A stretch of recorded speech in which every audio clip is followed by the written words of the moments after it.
La Gastroteca, con Iván Cubillo y Noé Gago. Y hoy tenemos el placer de contar en La Gastroteca con Walter Suárez.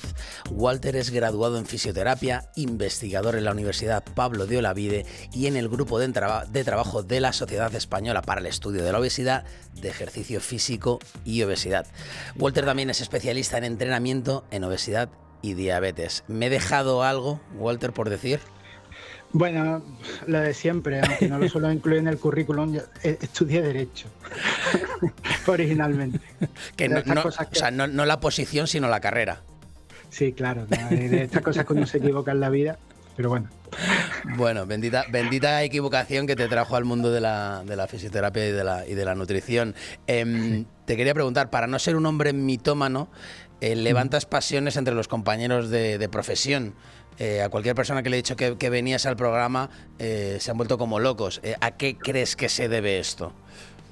Porque no suelo ser hater con la gente, la verdad. Eres una persona agradable. Bueno, me intento llevar bien con la gente y además siempre he intentado ser muy educado en el tema del trato. Es decir, si tengo que decirle a alguien algo, pues se lo digo en privado y no intento buscar ni estas peleas que se ven en Instagram, en las redes, en Twitter.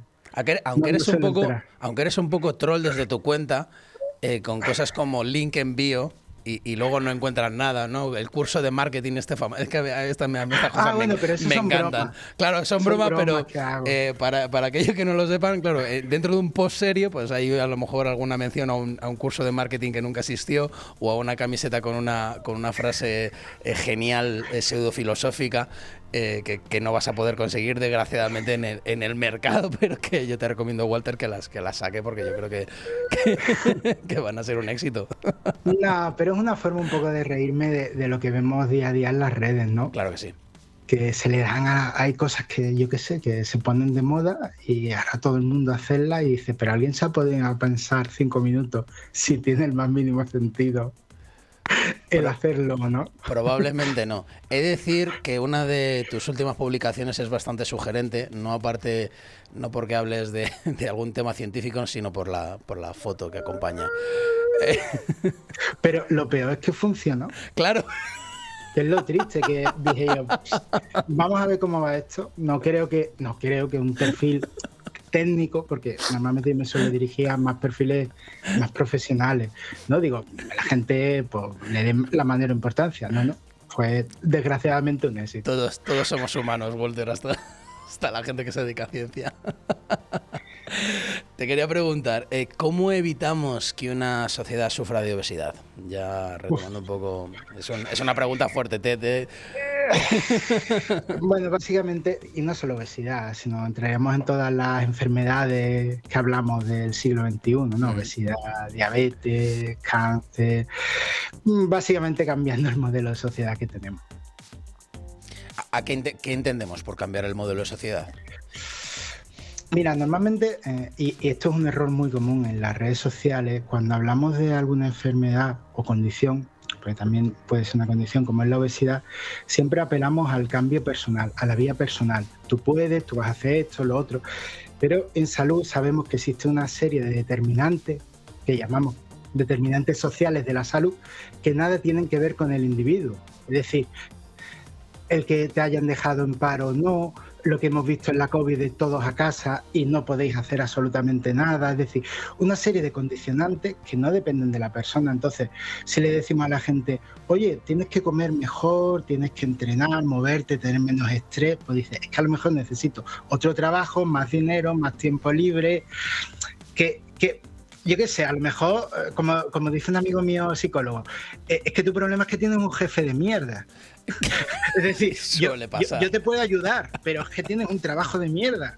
Es decir, que yo no puedo cambiar tu realidad. Te puedo ayudar a gestionarla mejor, pero es que hay cosas que no están en tu mano muchas veces. Siguiendo esa línea de pensamiento, me comentaba una jefa de recursos que durante la pandemia el personal perdió peso porque no comía en el comedor de personal. Y que hubo gente que llegó a perder hasta 10 kilos y venía con una figura excelente porque no estaban comiendo en el comedor de personal. O sea, que ojo con lo que habla Walter también de los factores que no dependen de nosotros. Te quería preguntar, ¿es posible no politizar una estrategia de salud? Porque estamos viendo ahora cierta polémica sobre todo con el ministro de Consumo, que cada vez que saca algo que no va con la línea ponderante de pensamiento, pues se le critica desde un punto de vista político, aunque científicamente haya cosas que se hayan demostrado que son ciertas. No, actualmente no. Por lo menos en España no es viable porque el clima político politiza cosas que no deberían estar politizadas. Entonces es prácticamente imposible. Cualquier propuesta siempre se va a leer en términos políticos y no en los términos adecuados que deberían ser si es bueno o no para la sociedad. Entonces, a partir de ahí, prácticamente es inviable.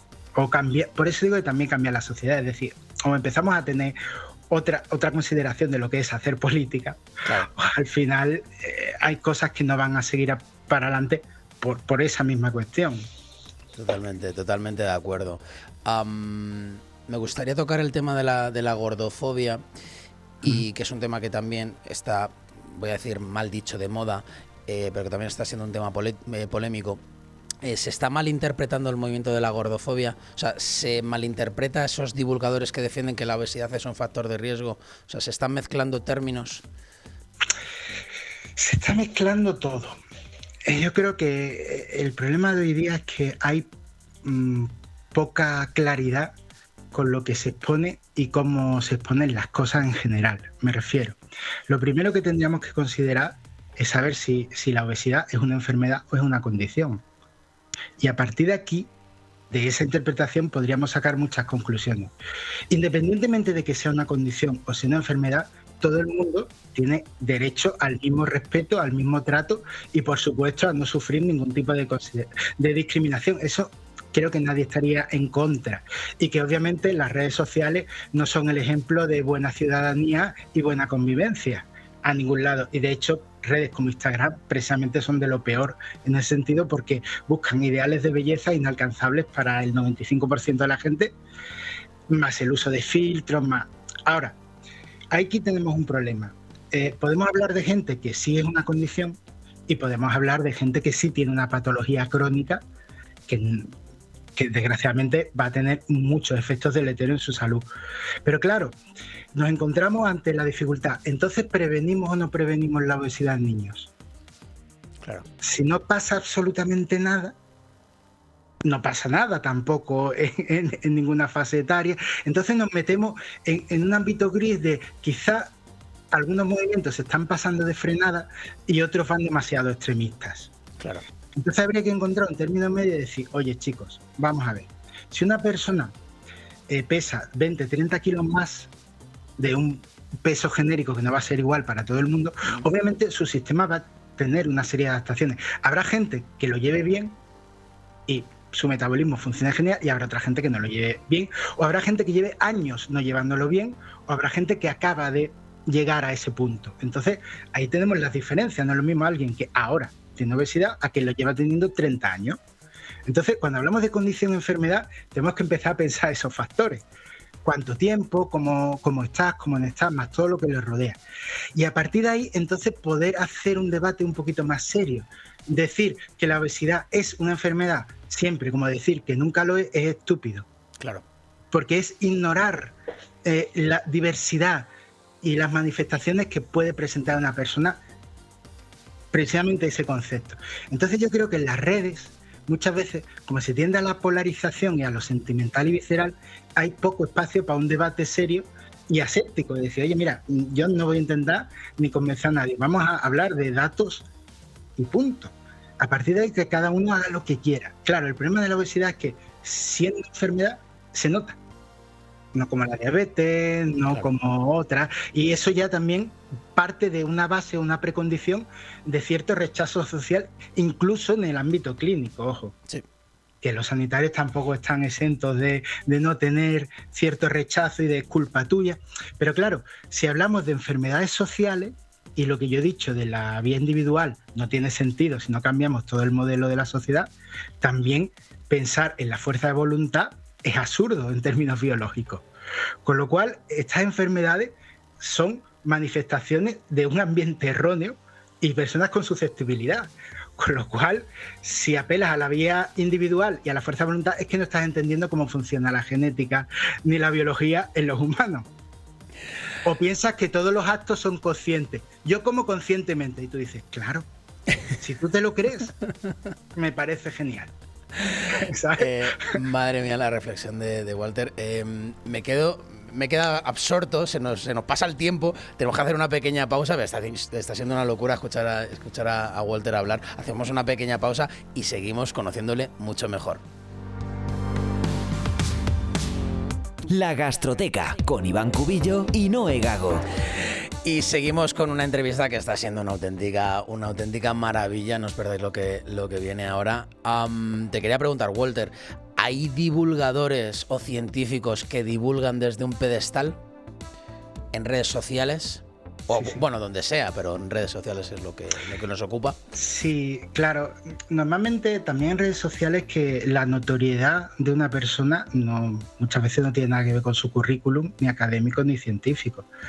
De hecho, por regla general, la gente que más impacto tiene precisamente utiliza lenguaje más simplista. No más simples, sino más simplistas. Entonces eso es un problema. Normalmente los científicos estrellas son pocos. No, es decir, y ahora mismo no son como los tiempos de Feynman, que era un showman, o Carl Sagan, sino normalmente suelen ser gente que además relaciona ya mucho lo económico y va en esa línea. Claro. Y también un pequeño matiz. Muchas veces los científicos ganan notoriedad a lo mejor porque escriben un libro, pero hay que dejarle claro a la gente que los libros de divulgación no son trabajos científicos. Me refiero, yo puedo decir en un libro cosas que en un trabajo científico los revisores me dirían, disculpe usted, claro, que lo que usted está diciendo es su opinión y todavía no está ni demostrado ni validado. Y entonces hay gente que se aprovecha de su renombre académico para escribir un libro que dice auténticas barbaridades, pero están amparados bajo mi rango científico y académico cuando no podría hacerlo en un ambiente estrictamente científico. Claro. Siguiendo esa línea de pensamiento, ¿se les está olvidando a estos divulgadores cuál es el verdadero objetivo de la profesión, que es mejorar la salud de los demás?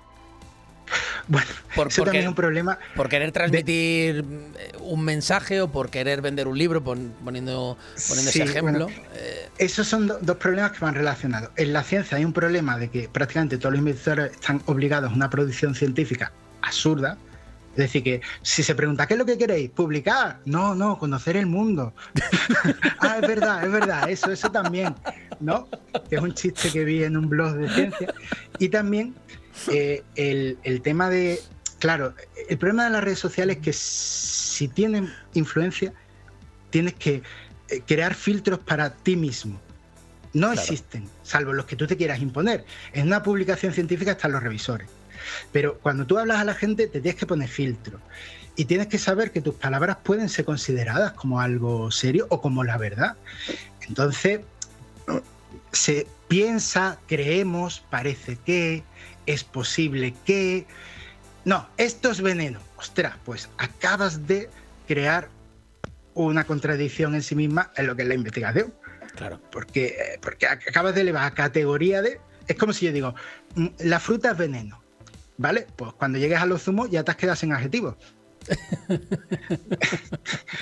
O sea, Totalmente. Es una lástima, pero se nos acaba el tiempo de la entrevista. La verdad es que me está encantando hablar contigo. Entonces te propongo una cosa. En todos los programas tenemos una polémica que creo que esta te va a gustar especialmente. ¿Te quedas? ¿Te atreves a quedarte en la polémica? Sí, ¿os parece bien? Perfecto, pues convencido está Walter. Hacemos una pausa, unos pequeños minutillos, dejamos que Walter coja un poquito de fuerza y energías y volvemos con la polémica.